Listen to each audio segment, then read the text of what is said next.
अस्सलाम वालेकुम and welcome to Sports Flow. HBL PSL special. HBL PSL में कल आराम का दिन था और आज एक मैच खेला जाने वाला है। आज का मुकाबला होने जा रहा है 10वीं एडिशन में क्वेटा ग्लैडिएटर्स और मुल्तान सुल्तान की टीमों के दरमियान। क्वेटा ग्लैडिएटर्स ने अच्छा कमबैक किया है अब HBL PSL की 10वीं एडिशन में और पिछले 2 मैचेस में कामयाबी हासिल करने में कामयाब हुए हैं और इस वक्त क्वेटा ग्लैडिएटर्स ने 5 मैचेस के बाद 6 पॉइंट्स बना लिए। Let's have a look at the points table first up, उसके बाद अपने एक्सपर्ट्स को भी इंट्रोड्यूस कराते हैं। पॉइंट्स टेबल में इस्लामाबाद यूनाइटेड डोमिनेट कर रही है, इवन दो इस्लामाबाद और क्वेटा वाइट टीम है जिन्होंने 5-5 मैचेस खेले हैं। डिस्पाइट दैट इस्लामाबाद यूनाइटेड के इस वक्त 10 पॉइंट्स हैं, द लीडिंग बाय 4 पॉइंट्स और कोई भी टीम उनके आगे डट नहीं पा रही है, टिक नहीं पा रही है। दूसरे नंबर पर लाहौर कलंदर है जिन्होंने अब तक 6 मैचेस खेल लिए हैं, 6 पॉइंट्स के साथ दूसरे नंबर पर हैं thanks to their run rate. साथ साथ है क्वेटा ग्लैडिएटर्स जो इससे पहले काफ़ी नीचे नज़र आ रही थी लेकिन अब 2 मैचेस में कामयाबी के बाद 6 पॉइंट्स हासिल कर लिए हैं और उनका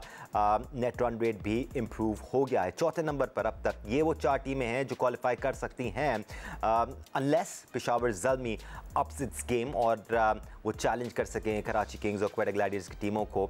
पेशावर ज़ल्मी और मुल्तान सुल्तान 5वें और 6ठे नंबर पर हैं। राइट देन एक्सपर्ट पिन के लिए आज हमारे साथ मौजूद है पाकिस्तान के साबिक कप्तान और टेस्ट क्रिकेटर राशिद लतीफ़ साहब, क्योंकि आज का शो और भी ज़्यादा स्पेशल होने वाला है। आज हम HBL PSL के 10वें एडिशन पर तो बात करेंगे ही करेंगे, लेकिन साथ साथ आप लोग सोच रहे होंगे इस्लामाबाद यूनाइटेड लाहौर कलंदर्स की टीम इस साल भी बड़ा अच्छा कर रही है।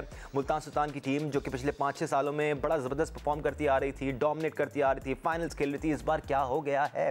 तो अंदाज़ा लगाएंगे कि पिछले 2 सालों में वो कौन सी टीमें हैं जो कंसिस्टेंटली परफॉर्म करती आ रही हैं और क्यों करती आ रही हैं। राशिद भाई, बड़ा मज़ेदार डिस्कशन है ये, बिकॉज इससे आपको इस बात का अंदाज़ा होता है कि वो कौन सी टीम है या वो कौन सी मैनेजमेंट है जो अपने तुर्क के पत्तों को अपने साथ रखे हुए है और अपने कॉम्बिनेशन को बेहतर किए जा रही है। आपकी इजाज़त तो पहले इस्लामाबाद का जिक्र करें राशिद भाई, क्योंकि इस साल भी डोमिनेट कर रहे हैं और आपको पता है पिछले 2-3 सालों में भी उन्होंने डोमिनेट किया था। आपकी इजाज़त है सर? इजाज़त है। चले लेट्स मूव ऑन देन। सबसे पहले राशिद भाई, इस्लामाबाद यूनाइटेड के जरा इकोनॉमी रेट को देख लेते हैं, बिकॉज एक तरफ जहां ये अपनी बैटिंग के लिए जाने जाते हैं वहां इनके बॉलर्स बड़ा फंसा के रखते हैं बैटिंग साइड्स को। अगर हम इनका पिछले 2 साल का डेटा देखें तो पहले 6 ओवरों में 9.71 2023 में रहा, 2024 में 7.53 और 2025 में 7.67। आप बारहा कहते हैं कि पहले 6 ओवरों में टीमें मैच बनाती हैं या बिगाड़ती हैं, तो Islamabad has been doing that pretty well. देखिए 24-25 को देखेंगे बेहतरी आई है, इन्होंने बॉलर चेंज किए हैं। नसीम शाह इनके पास आ गए, न्यू बॉल के बॉलर, और इमाद वसीम आ गए, तो इनके बाद हसन अली कराची चले गए, तो बहुत सारी चीजें चेंज हुई है। इससे पहले अगर देखा जाए तो लास्ट 2-3 ईयर का कराची किंग्स का बहुत अच्छा था, क्योंकि मोहम्मद आमिर भी वहीं थे, इमाद वसीम भी वहीं थे, तो इसकी वजह से उनको बहुत एडवांटेज था, वो बैटिंग में मार खा रहे थे। लेकिन जो आपने ये स्टैट्स दिखाया है बॉलिंग के, इस्लामाबाद यूनाइटेड इस वक्त बहुत डिफरेंस है बॉलिंग और बैटिंग में। हम बैटिंग में जाएंगे तो उनका बहुत अच्छा आपको मिलेगा, स्ट्राइक रेट मिलेगा, तो बॉलिंग में इफेक्ट होता है। कुछ टीम्स होती हैं कि बहुत अच्छा उनका स्ट्राइक रेट है लेकिन बॉलिंग में भी उतने ही देते हैं। जैसे हम साउथ अफ्रीका की बात करते हैं या इंग्लैंड की बात करते हैं कि यार बड़ा अच्छा खेलते हैं, बहुत तेज खेलते हैं, लेकिन देते भी वैसे ही हैं। लेकिन इस्लामाबाद का थोड़ा सा अपोजिट है, वो बॉलिंग बहुत अच्छी कर रहे हैं और स्पेशली उनके स्पिनर शादाब भी अच्छी बॉलिंग करते हैं और साथ में दूसरे इमाद इनके पास है, अभी खेल नहीं रहे, सलमान अली आगा खेल नहीं रहे, तो इनको एडवांटेज तो बहुत ज्यादा है। बैटिंग में तो आप जब दिखाएंगे तो बैटिंग में भी देख लेते हैं, लेकिन नसीम शाह है इनके पास, जो पाकिस्तानी जो बॉलर हैं, पाकिस्तानी जो प्लेयर्स हैं इनके पास, वो अच्छे हैं। टीम अच्छी कब बनती है ड्राफ्ट में, और वो यूटिलाइज करती है जो लूप होल्स हैं आपके ड्राफ्टिंग सिस्टम में जो कि ठीक होने चाहिए, उसको बहुत अच्छा यूटिलाइज करती है। जैसे लास्ट ईयर या उससे पहले आप देखें एलेक्स हेल भी हैं और मनरो भी हैं, दोनों गोल्ड में है या सिल्वर में है, वो कैसे हो सकता है? वो बनाया जाता है, फिर एक आपका टॉप प्लेटिनियम का प्लेयर वो आपका ब्रांड एम्बेसडर बन जाता है, तो फिर 3 स्लॉट जो प्लेटिनियम की है वो यहाँ पे यूज कर ली जाती है। ये लूप होल है PSL का जब से हो रही है, इसको सबसे अच्छा जो यूज करती है वो इस्लामाबाद यूनाइटेड क्वेटा ग्लैडिएटर बहुत ही अच्छा यूज करती भी आई है। तो ये चीजें अगले जो होने वाला है PSL आपके प्रोग्राम के तवज्जुह से मैं ये बताना चाहता हूँ, अगला उसमें लूप होल नहीं होने चाहिए। टीम बनाने की कोशिश की जाए, कभी टीम बन नहीं पाती। इस्लामाबाद यूनाइटेड के अलावा कोई टीम बन नहीं पाई। वजह क्या है कि आपको अपने प्लेयर्स निकालने होते हैं, 6-7 प्लेयर 8 प्लेयर आप निकाल देते हैं, एक ऐसे ड्राफ्टिंग होनी चाहिए जिसमें प्लेयर आपके अपने हो, जो आपको बिजनेस दे लेके दें। खैर एनीवे, हम लोग इकोनॉमी रेट तक बात कर रहे थे, मैं आगे लेके चला गया। तो नो डाउट इस्लामाबाद यूनाइटेड इस वक्त टॉप टेबल के टॉप पे है। वजूहत उसकी ये है कि ड्राफ्ट में उन्होंने प्लेयर्स की पिक बहुत अच्छी की है, कि उन जो रिक्वायरमेंट थी उसको पूरा किया है।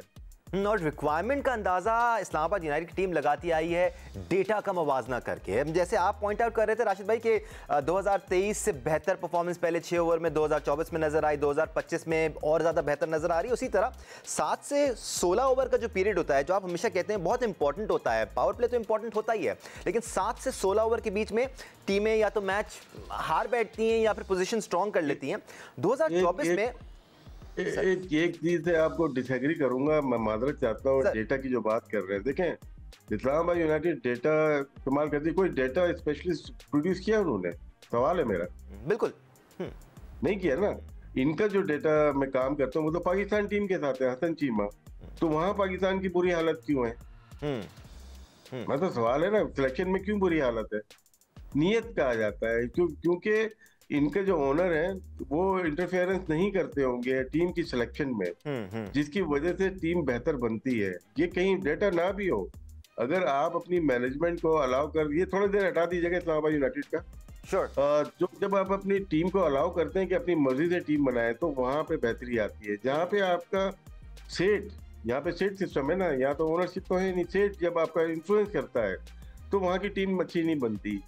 अच्छी का मतलब है कि उसमें आपके हाथ बन जाते हैं। आप 14 प्लेयर अच्छे लेते हो तो 8 प्लेयर उनके या 4 प्लेयर उनके भी ले लेते हो, जिसकी वजह से बैलेंस नहीं कर पाता। कभी कभार हम देखते हैं यार टीम अच्छी क्यों नहीं बनी, वो सेट सिस्टम पाकिस्तान में चल रहा होता है, जिसकी वजह से तबाही हो रही है पाकिस्तान क्रिकेट की। वही सेट सिस्टम पाकिस्तान टीम में इन्फ्लुएंस करता है फ्रेंचाइज के थ्रू, कप्तानी हो या प्लेयर की इंक्लूजन हो, जिसकी वजह से तबाह हो रही है पाकिस्तान क्रिकेट। तो डेटा और सेट सिस्टम दो चीजें पाकिस्तान क्रिकेट को तबाह कर रहे हैं, जिसका नाजायज इस्तेमाल हो रहा है। राइट पहले से 20वें ओवर तक इस्लामाबाद यूनाइटेड के स्टैट्स में किस तरह बेहतरी आई है, किस तरह इकोनॉमी रेट्स को उन्होंने पुल बैक किया है, ये हम आपके साथ शेयर कर रहे हैं। एक और important comparison pace versus spin का है राशिद भाई।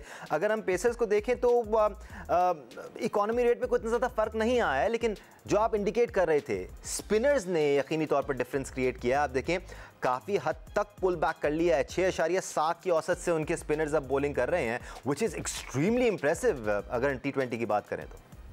देखिए यहाँ पे आपको नजर आ रहा है 24 और 25 का डिफरेंस, इमाद वसीम पे डिफरेंस है ये बहुत ज्यादा, जिन्होंने 7.7 और 6.7। और डिफरेंट ये है कि 4 वेन्यूज हैं, 4 वेन्यूज को आप अलग अलग करते हैं। कराची अलग कर दें, लाहौर पिशावर अलग, लाहौर अलग कर दें और मुल्तान अलग कर दें, तो आपको पता चल जाएगा कहाँ पे ज्यादा स्पिन को एडवांटेज हो रहा है। लेकिन यहाँ पे क्लियरली नजर आ रहा है कि लास्ट 2 इयर्स में इस्लामाबाद यूनाइटेड ने काफी इम्प्रूव किया है।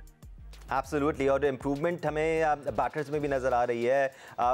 इस्लामाबाद वो टीम है जो ऊपर से ऐसे प्लेयर्स खिलाती है जो आते ही अटैक करते हैं, और इसका अंदाज़ा हमें इनके रन रेट से नज़र आएगा। जो बैटिंग रन रेट है, पहले 6 ओवर में 2023 में 9.67 की औसत से खेला, फिर 2024 में 8.17 की औसत से खेला, फिर 2025 में इस वक्त 9.63 की औसत से खेल रहे हैं। And it gets better Rashid भाई, आखिरी 3 ओवर्स में आप देखें 2025 में 14.08 की औसत से खेलते आ रहे हैं अभी तक ये।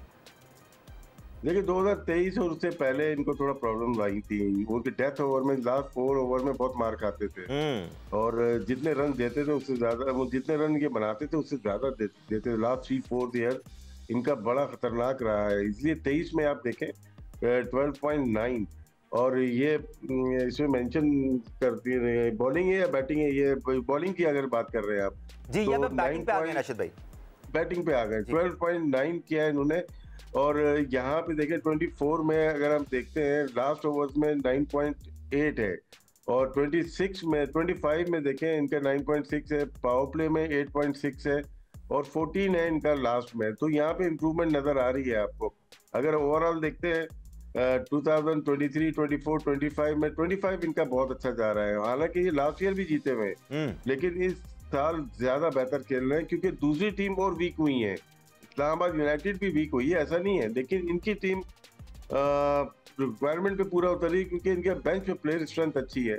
दूसरी टीम की प्रॉब्लम ज्यादा नजर आ रही है। जहाँ मुल्तान सुल्तान फाइनल खेलती थी वो स्ट्रगल कर रही है, कराची किंग्स अच्छी टीम हुआ करती थी वो स्ट्रगल कर रही है, कोयटा बेहतर है, पिशावर भी स्ट्रगल कर रही है, लेकिन क्या है वो टीम ऐसी है कि कहीं किसी को भी क्लिक करके ऊपर आ सकती है। और लीग क्रिकेट का मज़ा भी फिर यही है कि हर साल एक जैसा नहीं होता। हर साल आप नई प्लानिंग के साथ आते हैं और नई एनर्जी को टीम में शामिल करते हैं, उसके रिजल्ट भी सामने आते हैं, टाइम्स नए भी आते हैं। हम लाहौर कलंदर्स की बात करेंगे और दीगर 5 टीमों की बात करेंगे। इस साल लाहौर कलंदर थोड़ा सा मिक्स बैग नज़र आ रही है, मिक्स्ड इमोशंस भी हैं उनके डग आउट में। पहले सेशन में हमने इस्लामाबाद यूनाइटेड की बात की। राशिद भाई, हम लाहौर कलंदर्स की बात कर लेते हैं, बिकॉज लाहौर कलंदर 2022-23 में चैंपियन बनी, द ओनली टीम जिन्होंने अपने टाइटल का दिफा किया, लगातार 2 बार टाइटल जीता। वो वक्त और था क्योंकि उस वक्त फिर शाहीन शाह अफरीदी को नया नया कप्तान बनाया गया था। 2023 से लेकर अब तक लाहौर कलंदर की हम परफॉर्मेंस देखें, खासतौर पे बॉलिंग का इकॉनमी रेट देखें तो बेहतरी नज़र आई है। उसके बावजूद 24-25 में उतने इफेक्टिव नज़र नहीं आए जितने 22-23 में नज़र आए थे। 22-23 से बिल्कुल सही कहा आपने, लेकिन इनका जो मेन फैक्टर मिडिल ओवर में राशिद खान रहा है। उन्होंने तकरीबन 2 सीजन में 22 विकेट लिए थे, जिसकी वजह से फर्क पड़ता था। स्पिन में सिकंदर रजा ने भी 7-8 विकेट लिए हुए थे, जिसकी वजह से बहुत फर्क पड़ता है। इस दफा थोड़ा चेंज किया है, उन्होंने रिशाद को लिया है, साथ में आसिफ आफरीदी है और सिकंदर रजा है जो कि स्पिन को संभाले हुए हैं, और शाहीन आफरीदी हो गए, हारिस रऊफ हो गए, जमान खान है और जहादाद है, जिनमें से 3। तो जब इनके 5 बॉलर पूरे खेलते हैं और छठे सिकंदर होते हैं तो फिर टीम ज्यादा बेहतर परफॉर्म कर रही है, जो देखने में आया इनकी बॉलिंग को। सिकंदर इंप्रेसिव है बॉलिंग में ना। इकॉनमी रेट उनकी तकरीबन 6.5 है, जो कि बहुत ही अच्छी है। जो मैचेस खेले जा रहे हैं लाहौर में 180 के रन हो रहे हैं, तो वहाँ 6.6 या 6.5 का बहुत अच्छा इकॉनमी रेट है। इसी तरह जब वक्त पड़ने पे इनके पास आसिफ आफरीदी आते हैं, मैं स्पिनर्स की बता रहा हूँ, वो भी बड़ा अच्छी बॉलिंग कर रहे हैं, बीच में पावर प्ले में अच्छी बॉलिंग कर लेते हैं। फिर बीच में आके रिशाद जो है इनके बांग्लादेशी, कर रहे हैं, वो भी आउट करने वाले बॉलर हैं। तो यहाँ पे फर्क डाला है इस दफा लाहौर कलंदर्स ने। शुरू के मैचेस अगर देखें तो बहुत ही अच्छे गए, बाद में ये हारे 2 मैचेस, लेकिन अभी भी कंटेंडर है कि ऊपर टॉप 2 में फिनिश कर सकती है ये टीम, लेकिन इनको बहुत अच्छी बैटिंग करनी पड़ेगी। लेकिन बॉलिंग की बात हो रही है, शाहीन ने कराची के खिलाफ एक ही ओवर में 2 आउट किए और उनको आउट करने पड़ेंगे। वो आउट करने वाले बॉलर है। राशिद भाई, न्यू बॉल एक मैच में कराया, शॉर्ट मैच में कराई थी उसने, हारिस ने बहुत तगड़ी बॉलिंग की थी। तो अगर लाहौर को है तो न्यू बॉल भी करानी चाहिए, हारिस को मिडिल ओवर के हटा के विकेट लेनी पड़ेगी, या जब इनको विकेट्स नहीं मिलती ये परेशान हो जाते हैं। वेरी क्विकली राशिद भाई, एक इशू जो लाहौर कलंदर का नजर आता है ना, वो 17 से 20 ओवर का नजर आता है। आप देखें 23, 24, 25, 17 से 20 ओवर का अभी तक हल निकला नहीं है, क्योंकि 10, 12, 11 की औसत से रन पड़ रहे हैं।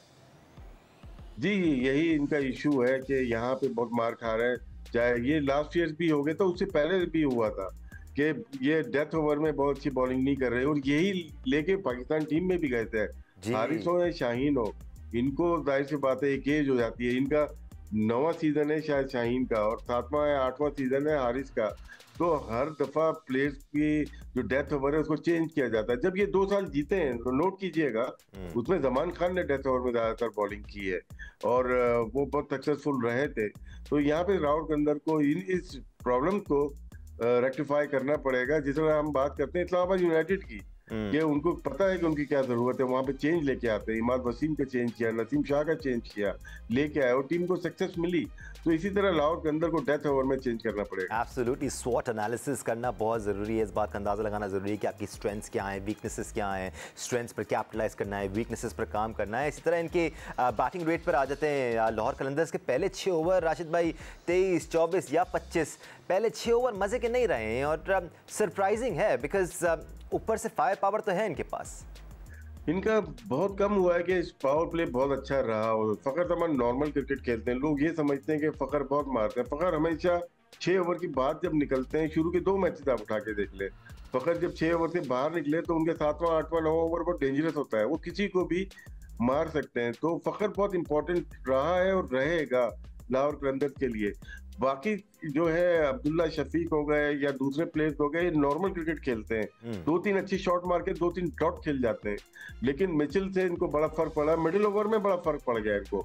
इनकी जो स्ट्रेंथ है मिडिल ओवर है फखर के साथ, मिचेल है इनके साथ, कुशल मेंडिस वो है मेंडिस है, साथ में सिकंदर रजा है एब्सोल्युटली। और सैम बिलिंग्स, तो 4 में से 3 तो खेलते ही हैं, तो ये स्ट्रेंथ बहुत तगड़ी है इनकी। एक मैच पिछला जो देखा, बहुत अच्छा मैच जीते, 185 चेज किया अगेंस्ट मुल्तान सुल्तान, तो वहां पे इनकी स्ट्रेंथ पता चलती है, मिडिल ओवर में ज्यादा डोमिनेट कर रहे हैं। एब्सोल्युटली, 7 से 16 हो या फिर 17 से 20 ओवर्स, यही 4 बल्लेबाज जिनका आपने जिक्र किया ये बड़े पक्के हैं राशिद भाई, और यही लेके चल रहे हैं। थोड़ा सा पेस और स्पिन का मवाजना भी कर लेते हैं हम, लाहौर कलंदर की बात करें तो आप देखें पेस और स्पिन में ऑलमोस्ट सिमिलर परफॉर्मेंसेज नजर आती हैं, better against pace rather than spin. इनका ये है कि सिकंदर रजा स्पिनर्स पे बहुत ही डोमिनेट करते हैं। यहाँ पे पेस में 9.5 है और स्पिन पे 8 है। पेस पे ज्यादा रन बनाने वाले प्लेयर्स इनके पास लग रहे हैं, लेकिन ज्यादा फर्क नजर नहीं आ रहा। ये अगर 7 का होता तो हम कह सकते थे कि ज्यादा फर्क है, क्योंकि अगर ओवरऑल देखते हैं तो 9 नजर आ रहा है आपको दोनों कॉलम्स में।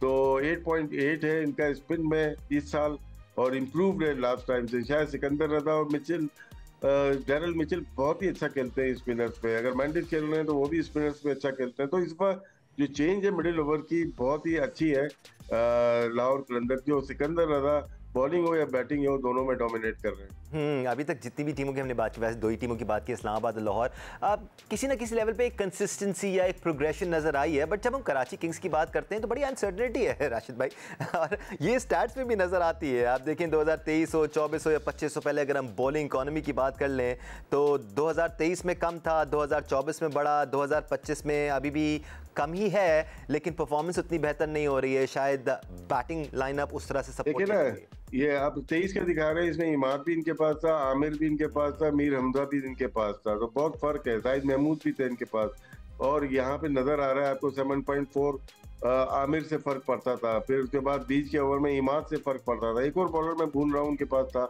फिर उसके बाद डेथ ओवर में ज्यादा मार खा जाते थे, 12.3। इस दफा डेथ ओवर में इनके पास लास्ट ईयर थोड़ा बेहतर था, और इस साल फिर मार वहीं पे खा रहे हैं ये लोग। और जो पावर प्ले में अच्छी बॉलिंग की है, हसन अली से बड़ा फर्क पड़ा। यहाँ पे विकेट लेते थे, 13-14 विकेट ले चुके हैं। इनको मिडिल ओवर में भी ठीक है, इतना बुरा नहीं है, लेकिन डेथ ओवर में थोड़ा कंट्रोल करना पड़ेगा। अब ये देखना है विकेट कितनी ले रहे हैं। कराची किंग्स कुछ मैचेस बहुत अच्छा खेली, एक मैच जीतती है, एक हार रही है, एक जीत रही है, एक हार रही है। यहाँ इनको कंट्रोल करना पड़ेगा। हसन अली 13 विकेट है 6 इनिंग में, 8.2 है, एक्सीलेंट परफॉर्मेंस रही है। और हसन अली की वजह से बड़ा फर्क पड़ा है कराची किंग्स में। बीच ऊपर से मीर हमजा, जिनकी पेस बहुत ज्यादा अब नहीं रही, लेकिन वो बहुत डेंजरस बॉलर बने हुए हैं इस वक्त कराची किंग्स के लिए, अच्छी बॉलिंग कर रहे हैं। जाहिद महमूद को भी ट्राई करना चाहिए, स्पेशलिस्ट बॉलर है वो। ये ज्यादा बिलीव कर रहे हैं नबी के ऊपर, नबी की इकॉनमी रेट बहुत अच्छी जा रही है, और लेकिन वो एज ए बैट्समैन खेले तो ज्यादा बेहतर होगा, छठे बॉलर बन जाए तो ज्यादा बेहतर होगा, क्योंकि खुशदिल शाह भी इनके पास है। स्पेशलिस्ट स्पिनर इनको चाहिए, जो कि शायद मिसिंग है, और वो इनको खिलाना पड़ेगा। कोई भी लेफ्ट आर्म स्पिनर हो या राइट आर्म लेग स्पिनर, शायद महमूद हो। थोड़ा सा ट्रिकी सिनेरियो कराची के लिए रहा है कि नबी और खुशदिल शाह ने ही उनको विकेटें दिला दी हैं, तो वो शायद फील कर रहे हैं कि उनको ज़रूरत ही नहीं है। बट हमेशा एक प्रॉपर स्पिनर की टीम में ज़रूरत होती है। हैविंग सेड दैट राशिद भाई, अगर हम पेस वर्सेस स्पिन का कंपैरिजन करें कराची का, तो स्पिनर्स इनके थ्रू आउट द ईयर्स बेहतर परफॉर्म करते आए हैं। देखें, ये अगर इस साल की मैं बात करूंगा तो कराची के 5 मैचेस इंक्लूड करें इसके अंदर, तो वहां पे आपको स्पिन का ज्यादा बेहतर नजर आएगा, इकोनॉमी रेट अच्छा नजर आएगा बॉलिंग में। पहले 8.5 सबसे कम यहाँ पे नजर आ रहा है आपको, मिडिल ओवर में भी है, ओवरऑल भी अगर आप देखें तो बेहतर नजर आ रहा है। लेकिन जो 2023 में अगर देखते हैं, वहां से सबसे कम नजर आ रहा है मिडिल ओवर, ये स्पिनर का 7.5। इमाद वसीम चाहे इस्लामाबाद से खेले चाहे वो कराची से खेले, उसकी एक रिफ्लेक्शन नजर आता है स्टैट्स के अंदर। राइट, कराची की बैटिंग की भी बात कर लेते हैं। तो 2023 में अगर हम आपको स्टैट्स दिखाएं तो 9.47 की औसत से खेले, 2024 में 7.95 की औसत से खेले। Not a good year for Karachi Kings at least in the power plays. 2025 में 8.67 की औसत से खेले। यहाँ पर भी आप देखें 2025 में ना सिर्फ शुरू में इतने इंप्रेसिव नहीं रहे हैं, बल्कि मिड स्टेजेस में बड़ा अफेक्ट हुई है कराची की बैटिंग लाइनअप। 6.93, ये तो बिल्कुल एक्सेप्टेबल नहीं है कराची के स्टैंडर्ड से। आप राशिद भाई, कराची के जो इश्यू तो आए हैं वो मिडिल ओवर में ही आते हैं। जब आपने बाबर को भी रखा हुआ था, रिजवान भी थे, बाद में आपके पास शर्जील आ गए, फिर एलेक्स हेज आ गए आपके पास, फिर बिन्स को लिया आपने, फिर शान मसूद बाबर आजम की रिप्लेसमेंट थी। जी। तो वो नजर आ रहा है, वो दिखाइएगा एक दफा और इसको, तो वो आपको एब्सोल्युटली। नजर आएगा यहाँ पे कि मिडिल ओवर में कराची की क्या हालत हुई है। तो मिडिल ओवर में इस दफा भी अगर देखें, शान मसूद है इनके पास, साथ खेल रहे हैं, वो यंग प्लेयर, अच्छे प्लेयर हैं इनके पास। नियाजी रन नहीं करे, इरफान खेल रहे हैं इनके पास, खुशदिल ने 2 इनिंग्स अच्छी खेली हैं। तो बीच में ये बिल्कुल ही एक दीवार, कच्ची रेत की दीवार की तरह ढह जा रहे हैं।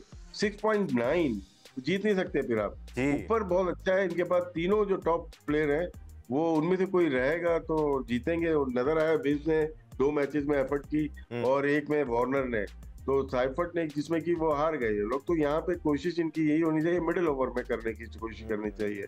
मिडिल ओवर 6.9, तो अगर यही हालत रहे तो शायद कराची किंग्स क्वालिफाई नहीं कर पाएगी। इनके बहुत जरूरी है कि बीच के ओवर बहुत अच्छे खेले। एब्सोल्युटली, और इनके लिए बहुत जरूरी है कि बीच के ओवर में जो मिडिल ऑर्डर है वो एटलीस्ट स्पिन को बेहतर खेले राशिद भाई, क्योंकि अगर हम पेस वर्सेस स्पिन कंपैरिजन देखें तो स्पिनर्स पे तो रन बनाए नहीं है इन्होंने। आप देखिए बहुत ही कम है, 6.61, नॉट एक्सेप्टेबल। जी, आपने ये सारा इनकी कहानी सामने रख दी है। 2024 में सेम इश्यूज थे। जब सेम इश्यूज आ जाते हैं ना, तो मैनेजमेंट सोचती है आपकी, जो टेक्निकल लोग होते हैं ना, टेक्निकल लोग इनके पास है नहीं है। मेरे ख्याल से मसरूर ही हैं, बाकी तो सब पढ़ने लिखने, मेरी तरह के पढ़ने लिखने वाले लोग जिन्होंने जमा करके रखे हुए हैं, वो आपके डिसाइड कर जैसे रहे हैं। 2-3 होते ना तो जीत रहे होते सर। नहीं, हम तो गए तो फिर भी नहीं जीते ना, इसलिए बोल रहा हूँ मैं। तो यहाँ पे मतलब ये आ रहा है कि जो टीम की सिलेक्शन है, रिक्वायरमेंट आपकी क्या है, मिडिल ओवर है, तो ये ओपनर ही भरे जा रहे हैं इनके पास। देखें, साइफर्ट ओपनर है, वार्नर ओपनर है, विंस ओपनर है, साद ओपनर है, शान मसूद ओपनर है, 1-2 और ले लें वो भी ओपनर ही होंगे, उमर बिन यूसुफ है, 6 तो ओपनर ये हो गए। तो आपकी टीम वहां पे बन ही नहीं सकती जहां पे आपके पास 6 ओपनर हो, और वो इश्यूज आपको मिडिल में नजर आते हैं। कभी कभार ये प्लेयर्स बहुत अच्छा परफॉर्म करते हैं, नीचे आके करते हैं, ऐसा नहीं है कि नहीं कर पाते, लेकिन यहाँ पे नजर आ रहा है कराची किंग्स को मिडिल ओवर में, स्पिन हो या पेस हो, दोनों जगह इश्यूज आए हुए हैं। और यहाँ पे फिर टॉप ऑर्डर की जिम्मेदारी है कि वो ऐसा मैच खेले कि मैच ही 2-3 मैच जितवा दे आगे जाके। Whether it's life or cricket, it's simple, I believe. आप प्रॉब्लम को आइडेंटिफाई करें, उसका सोल्यूशन तलाश करें, and if you can do that you will find success more often. फौरी आ जाते हैं क्वेटा ग्लैडिएटर्स की तरफ, जिन्होंने पिछले 2-3 साल में बहुत ज़्यादा स्ट्रगल किया। उससे पहले क्वेटा बड़ी अच्छी नज़र आती थी और अमूमन सेमीफाइनल फाइनल स्टेज में जाती थी, बट 2-3 सालों से वो क्वालिफाई नहीं कर पाए हैं टॉप 4 के लिए। प्रॉब्लम्स क्या रहे हैं आपके साथ स्टैट्स डिस्कस करते हैं। सबसे पहले इनकी बॉलिंग परफॉर्मेंस को देखें तो 2023 में, 2024 में आप देखें पहले 6 ओवर में ही इनको बड़े रन पड़ते थे। 2025 में थोड़ा सा उन्होंने खींचा है, ख़ास तौर पे 7 से 16 ओवर में भी थोड़ा सा कंट्रोल लेके आए हैं, तो बेहतरी ज़रूर है राशिद भाई, लेकिन अभी भी कहीं ना कहीं इशूज़ ज़रूर हैं क्वेटा की टीम में।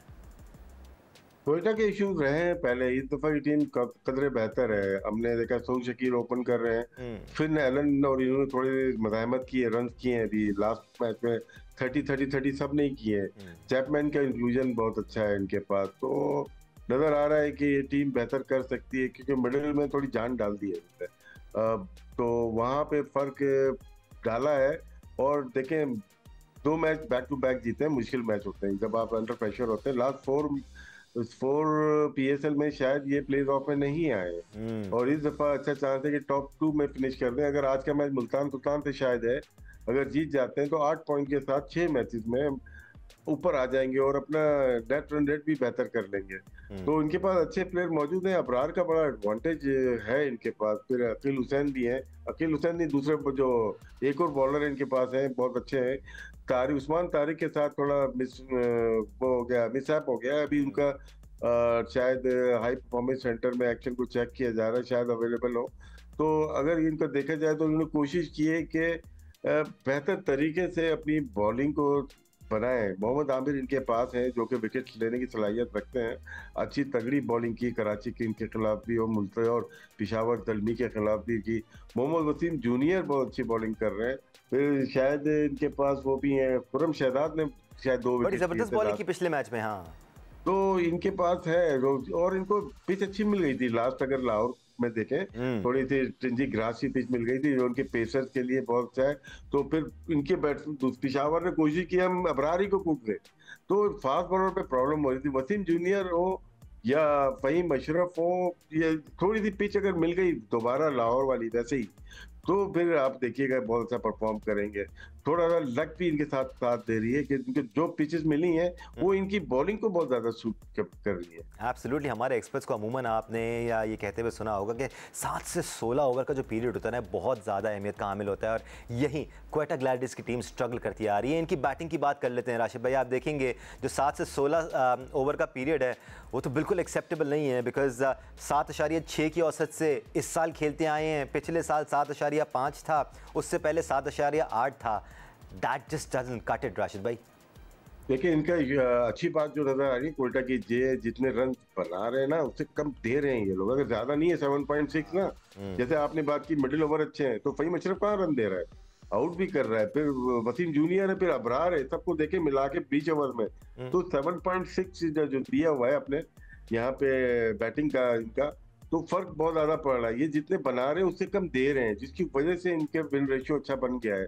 तो ये जरूरी नहीं है कि हर मिडिल ओवर में अगर आप 9 का बना रहे हैं और 9 का बना के 10 का दे रहे हैं तो वो नुकसान में है। अगर आप 7.6 हैं और आप 7 का दे रहे हैं या 6.9 दे रहे हैं तो ये आपकी जीत है। तो कोयटा यहाँ पे मिडिल ओवर में बॉलिंग में बहुत स्ट्रांग लग रही है, मार नहीं खा रहे, विकेट्स ले रहे हैं।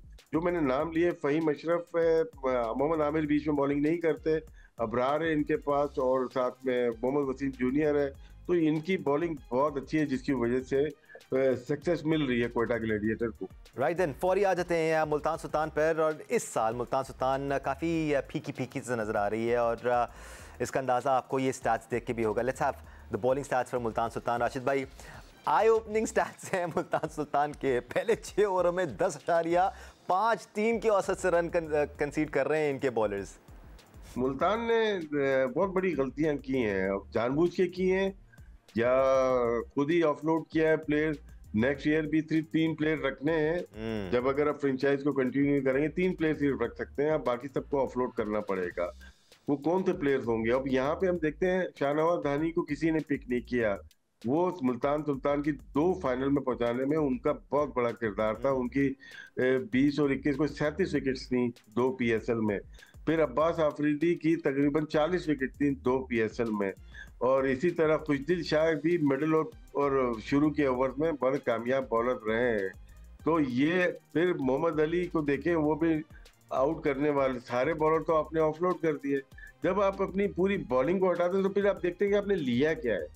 तो आपने वो बॉलर नहीं लिए जो कि सक्सेस जिनके दूसरी फ्रेंचाइज में सक्सेस मिली हुई थी। आपके उसामा को रखा आपने, लेकिन उसामा न्यूट्रल हो गए जब उनके दूसरे अपोजिट पार्टनर ही नहीं मिला उनको। सपोर्ट सिस्टम नहीं है, हाँ सपोर्ट नहीं मिली तो बॉलिंग में बहुत बुरी मार खा गए। बैटिंग में फिर भी ठीक थे ये लोग, लेकिन जब कराची किंग्स के खिलाफ 234 किए थे और फिर 235 कराया था, उनको वहीं पे सबको अंदाजा हो गया था कि मुल्तान सुल्तान की बॉलिंग वीक है और इन्होंने ऑफलोड जो प्लेयर्स किए हैं वो इनका प्रोसीजर गलत साबित हो गया। और देखा जाए, अगर हम बैटिंग पर आ जाएं, बैटिंग स्टैट्स पर राशिद भाई, तो इनकी बैटिंग पिछले 2-3 सालों में बिल्कुल वैसी परफॉर्म करती आई है जैसे अभी कर रही है। And despite that they found success.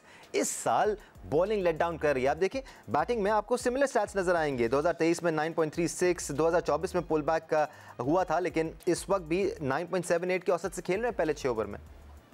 देखें ये जो जीत वाला मैच है या कुछ मैचेस हैं उसमें आपको अच्छे नजर आ रहे हैं। यासिर ने तेज खेला है, रिजवान को थोड़ा इंप्रूव करना पड़ेगा पावर प्ले के अंदर। बाकी इनकी बैटिंग ठीक है, लेकिन इफ्तिखार को ऊपर लेके आना। ब्रेजवेल 4 नंबर पे खेल रहे हैं, इफ्तिखार नीचे जा रहे हैं, तो गलतियां तो नजर आ रही हैं इनके।